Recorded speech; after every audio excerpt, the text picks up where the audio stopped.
अस्सलाम वालेकुम स्टूडेंट्स, कैसे हैं सब लोग। आज जो है हम एक्सरसाइज 1.2 का क्वेश्चन नंबर जो है 4 डिस्कस करेंगे, जिसमें वो कह रहा है कि find the rational numbers P and Q such that this number is equal to this number. अब आपको बेटे ये एक फ्रैक्शन फॉर्म दे दी गई है, जैसा कि आप लोगों को क्वेश्चन नंबर 1 में दिया गया था। क्वेश्चन नंबर 1 में आप लोगों को ये दी गई थी रैशनलाइज द डिनोमिनेटर। देखें, इस फ्रैक्शन में और इस फ्रैक्शन में कोई ख़ास फ़र्क आपको नज़र नहीं आ रहा। तो हमने इस फ्रैक्शन को ऐसे ही सॉल्व करना है जैसे मैंने अपनी वीडियोस में क्वेश्चन नंबर 1 की फ्रैक्शन को क्या किया है, सॉल्व किया है। अब हमने इसको सॉल्व करने के बाद इसको इस फॉर्म में चेंज करेंगे, जिससे फिर हम कंपेयर करके पी और क्यू की वैल्यू निकालेंगे। तो यहाँ पे मैंने बेटे स्टेटमेंट लिखी है। अब यहाँ पे आपने सबसे पहले इसको सॉल्व करने के लिए क्या करना है, इसको रैशनलाइज करना है। रैशनलाइज का मेथड यही होता है कि आपने जो भी आपका डिनोमिनेटर गिवन होता है, आपने उसके कॉन्जुगेट के साथ क्या करना होता है, मल्टीप्लाई भी करना होता है और डिवाइड भी करना होता है। अब जिन बच्चों को कॉन्जुगेट का नहीं पता या जिन्होंने मेरी पहली वीडियो नहीं देखी, तो उनके लिए मैं बता दूं कि कॉन्जुगेट का मतलब होता है कि जो भी डिनोमिनेटर में आपके पास जज़र वाली रकम में जो अलामत यूज़ हो रही है उसको चेंज कर दिया जाए। अगर यहाँ पे प्लस है तो यहाँ माइनस कर दिया जाए, और अगर यहाँ माइनस होगा तो इसके कॉन्जुगेट में यहाँ पे क्या आ जाएगा, प्लस आ जाएगा। और राइट हैंड साइड जो है वो आपकी एज इट इज़ ही रहेगी। अब यहाँ पे आपको पता है कि न्यूमिनेटर के साथ मल्टीप्लाई होता है और डिनोमिनेटर के साथ मल्टीप्लाई होता है। तो यहाँ पे आपने इन दोनों नंबर्स को एक दूसरे के साथ मल्टीप्लिकेशन फॉर्म में लिख दिया, और नीचे भी वाले नंबर्स को भी आपने एक दूसरे से मल्टीप्लाई कर दिया। अब ऊपर अगर हम देखें तो वहाँ पे हमारे पास सिंपल जो है वो मल्टीप्लिकेशन है, हम मल्टीप्लाई करते हैं।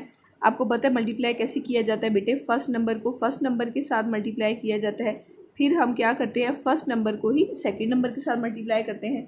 इसी तरीके से फिर क्या होता है, अगले स्टेप में ये सेकंड नंबर इसके साथ भी मल्टीप्लाई होता है और यही सेकंड इसके सेकंड के साथ भी मल्टीप्लाई होता है। तो सबसे पहले हम 8 को 4 के साथ मल्टीप्लाई करेंगे, तो क्या आंसर आ जाएगा आपके पास।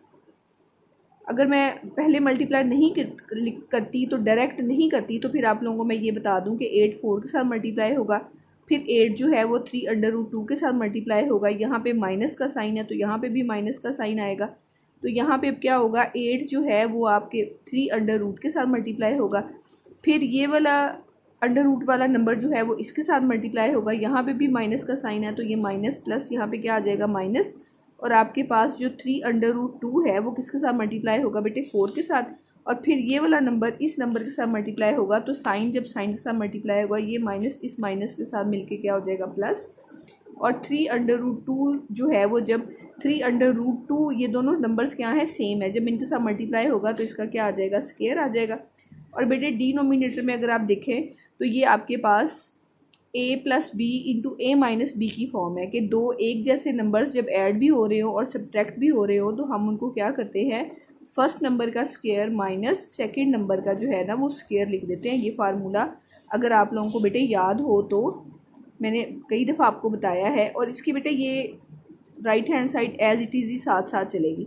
इसका फार्मूला मैं आपको बता रही थी, आप लोगों ने पढ़ा हुआ है बेटे, a² - b² is equal to क्या होता है, a + b × a - b के। ये दोनों चीज़ें एक दूसरे के इक्वल होती हैं, तो जो ये हमारे पास नंबर है उसको हम क्या कर सकते हैं, a² - b² की फॉर्म में लिख सकते हैं। तो यहाँ पे जो डिनोमिनेटर है वो आपके पास इसी फॉर्म में आया हुआ है, तो इसको हमने इस फॉर्म में लिख दिया कि a² - b²। अब ये जो नंबर है ये नंबर के साथ मल्टीप्लाई होता है, मीन्स क्या, नंबर के साथ मल्टीप्लाई होने का मतलब क्या है कि जो 8 है वो 4 के साथ मल्टीप्लाई होगा। बेटा ये क्या आ जाएगा आपके पास, 8 4 = 32 माइनस, बेटा नंबर के साथ मल्टीप्लाई होना है, उसने जज़र वाली रकम के साथ मल्टीप्लाई नहीं होना। जो आपके पास स्क्वायर रूट वाला नंबर है वो एज इट इज़ ही रहेगा, और सिंपल नंबर्स क्या होंगे, एक दूसरे के साथ मल्टीप्लाई होंगे। 8 3 = बेटे 24 √2 आ गया। इसी तरीके से यहाँ पे भी नंबर के साथ मल्टीप्लाई होगा, और जो जज़र वाली रकम है वो एज इट इज़ ही रहेगी। 4 3 = 12 √2 प्लस यहाँ पे 3 का स्क्वायर जो है वो क्या आ जाएगा, 9, और ये स्क्वायर जो है इस स्क्वायर रूट से क्या हो जाएगा, कैंसिल हो जाएगा। तो यहाँ पे आपके पास क्या रह गया, 2 रह गया। ओवर आपके पास 4 का स्क्वायर क्या आ गया, 16 माइनस 3 का स्क्वायर आ गया बेटे 9, और ये स्क्वायर इस स्क्वायर रूट से कैंसिल हो गई, यहाँ पे क्या आ गया आपके पास 2। और राइट हैंड साइड पे आपके पास क्या है, p + क्यू अंडर रूट 2 वो एज इट इज़ आपके पास पड़ा हुआ है। ठीक है बेटे, अब यहाँ पे आप क्या करोगे बेटे, इन दोनों को मल्टीप्लाई करोगे, 32 एज इट इज़ ही रहेगा। ये भी आपके पास अंडर रूट 2 वाली रकम है, ये भी अंडर रूट 2 वाली रकम है। तो आप देखें कि माइनस के 24 अंडर रूट 2 और माइनस के 12 अंडर रूट 2, ये दोनों ऐड अप होके क्या हो जाएंगे, 12 और 24 को आप ऐड कर देंगे तो यहाँ पे आ जाएगा माइनस का 36 अंडर रूट 2 हो जाएगा। और ये दोनों मल्टीप्लाई होके क्या हो गए बेटे 18, नीचे जो है वो 16, वैसे ही 9 2 के साथ मल्टीप्लाई होके भी क्या आ गया 18, और राइट हैंड साइड पे एज इट इज़ आपके पास ये है।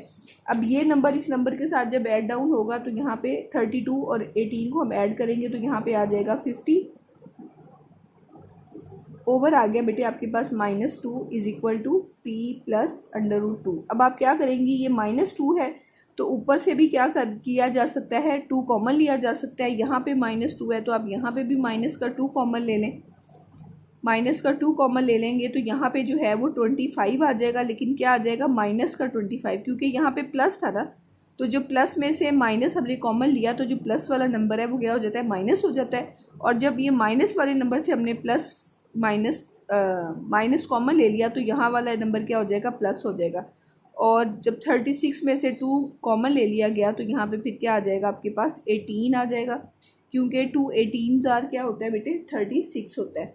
और यहाँ पे under root 2 as it is ही है, और नीचे भी आपके पास माइनस का अंडर रूट 2 है। यहाँ पे ये p प्लस अंडर रूट 2 वैसे ही आ गया। अब ये वाला जो है आपके पास -2 से क्या हो जाएगा बेटे, कैंसिल हो जाएगा, और आपके पास माइनस का 25 plus 18 under root 2 is equal to क्या हो गया, p plus Q under root 2। अब अगर हम जो है वो इनको कंपेयर करें तो क्या आ जाएगा आपके पास, अब हम फर्स्ट नंबर को फर्स्ट नंबर के साथ कंपेयर कर देंगे और सेकंड नंबर को सेकंड नंबर के साथ कंपेयर कर देंगे। तो यहाँ पे जो p की वैल्यू है वो आपके पास क्या आ जाएगी, -25। और दूसरी साइड पे बेटे ये नंबर इस नंबर के साथ जब कंपेयर किया जाएगा तो आपके पास q अंडर रूट 2 जो है वो आपके पास क्या आ जाएगा, 18 अंडर रूट 2 के इक्वल। अंडर रूट 2 से क्या हो जाएगा, कंपेयर करने से कैंसिल हो जाएगा, और q की वैल्यू आपके पास क्या आ गई, अंडर रूट 8 आ गई। तो ये आपके पास जो है वो p की वैल्यू आ गई -225, और यहाँ पे आपके पास जो है वो q की वैल्यू आ गई, दिस इज़ 18। तो ये मैंने आपको पूरा क्वेश्चन जो है बेटे इन डिटेल करवा दिया है। मुझे उम्मीद है कि आप लोगों को जो है ना वो इसकी अच्छे तरीके से समझ आ गई होगी। ओके बेटे, अल्लाह हाफिज़।